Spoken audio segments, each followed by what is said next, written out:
The first fight was kind of close. It wasn't a great fight. That could have been better. We're going to see if Sean Strickland learned anything from that first fight. He could have done more. He should have done more. And I think he hit himself in the ass by not doing more. Sorry, guys. And so the fact is that we're going to see how much he learned from that first fight. If he learned his lesson, he's going to come out and stick and move and just walk him down and put pressure. Because when he was putting pressure, he was having success. No different than when he fought Izzy. So if he does the same thing in this fight that he did against Izzy, I think he gets the win. If he doesn't, if he starts to take steps backwards, he loses this fight. That's why he lost the first one. It was the ability of DDP at times to make it to where Sean could not be comfortable and had to back up and continuously back up. And once he was on his back foot, he's a different fighter. He can't control the range the same. He can't do the same things. And he doesn't have the variety of attack. And I'm not saying he doesn't have the skill set to do it. He doesn't want to be a guy that's looking for takedowns and stuff. He wants to be a stand-up fighter, where at least Du Plessis he'll change it up, man. He'll shoot the takedowns. He'll work ground and pound. He'll be in the stand-up with you.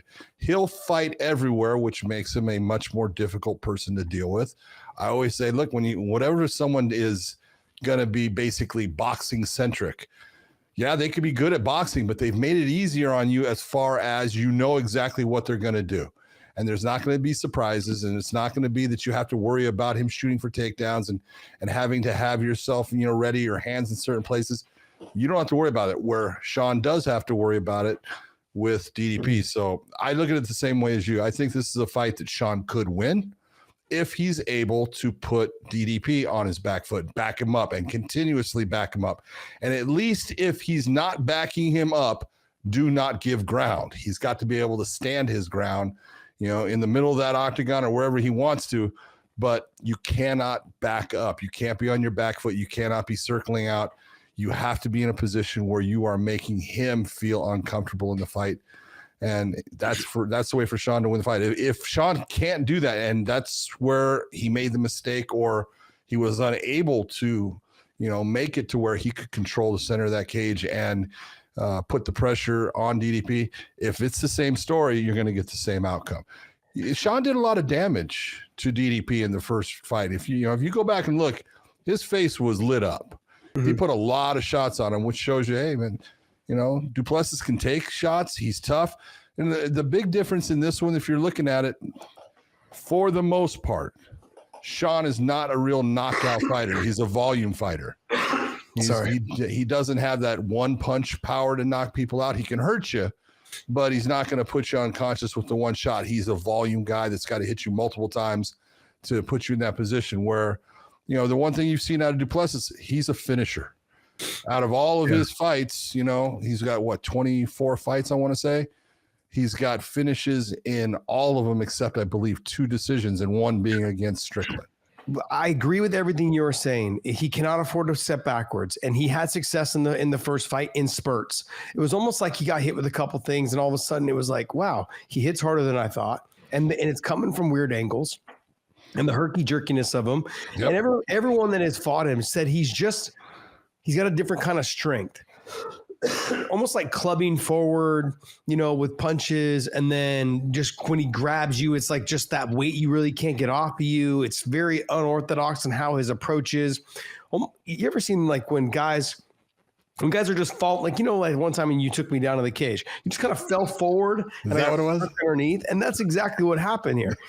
And so that's what's happening with him, I believe, is that he's a bigger, lumbering guy. He seems out of balance all the time.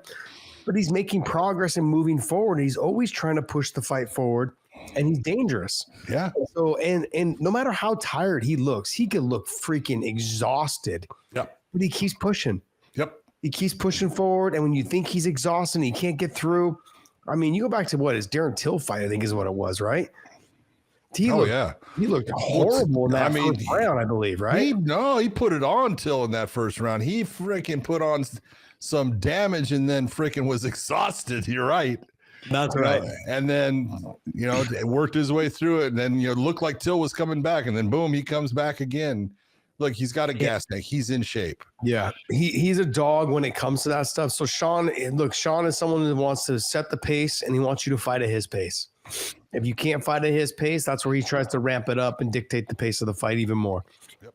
Where he doesn't do well is just fighting going backwards. I honestly believe they're going to go over. I agree. I think they're going to go. I think it's going to be tough for Dricus to finish Sean. He's very durable. I mean, yeah, Pereira was able to do it. That's not, the common thing, and he's just a tough guy that can go on and on in the fights, and he does have a gas tank. I agree with you. I think the only way for Strickland to truthfully win is to take it to a decision and win it, in a 5-round decision. And I think, as looking at it, could DDP get a submission in there?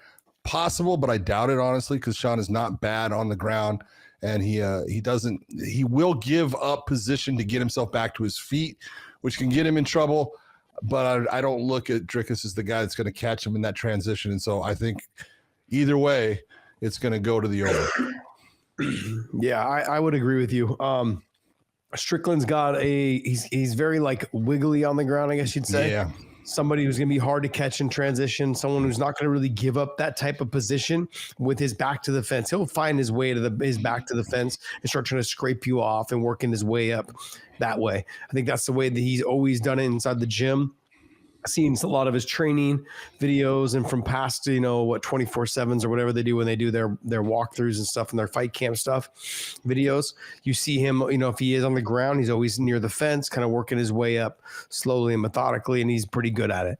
Yeah. And he's got good takedown defense no matter what. He's real scrappy, and the way that when you snatch that single, that's why he stands bladed. When you snatch that single, he's really good at just kind of turning his back and turning his knee down to clear his leg, and then comes right back with some sort of tip kick or some sort of jab right at your chest to keep you from reshooting. And people have no idea how difficult it is to hold on when you have that leg and someone's able to do that turn and that knee shoots down towards the ground.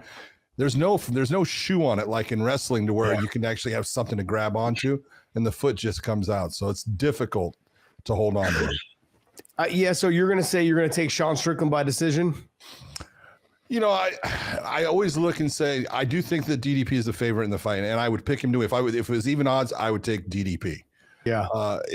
In a gambling situation, I would look and say I would take Sean Strickland to the over since he's a plus 160. That means that I can put $100 down to 160 there. And no matter what, I truthfully believe it's going to go to the over. So I would put it on that, get a nice little parlay. Yeah. I mean, I would look at I think DDP is going to probably win as well. Yeah. That's kind of where I'm at right now. And I believe he's a minus 200 on that is what I had. Which is about 185 is when I start to say, I can't do it. Yeah, it's true. Yeah, it's like the risk reward is just not worth it. Honestly, at the minus 185 now, minus 200, it's there. Especially when you have someone like Strickland, he can win. I mean, yeah, he can win. It's it's not like he's fighting someone. I go, this one's not gonna. We've had fights. We talked about recently. I said, look, this is not a good fight for him. He's not going to win this, and it ends up that way. Now, not always. You're never going to be 100% right on things, but this is one of those ones you look, you go. Look, I truthfully believe if you were going to say, John, who's going to win this fight, I'm going to go with DDP. Yeah. I think that there's just more of a percentage there. But if you're going to ask me what the percentage is, I'm going to tell you it's 55-45. So Strickland can definitely win it.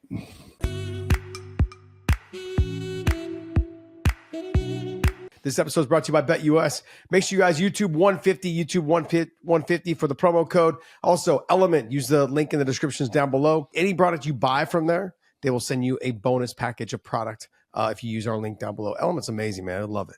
And I want to say thank you, man. Thank you guys so much for continuing to support us.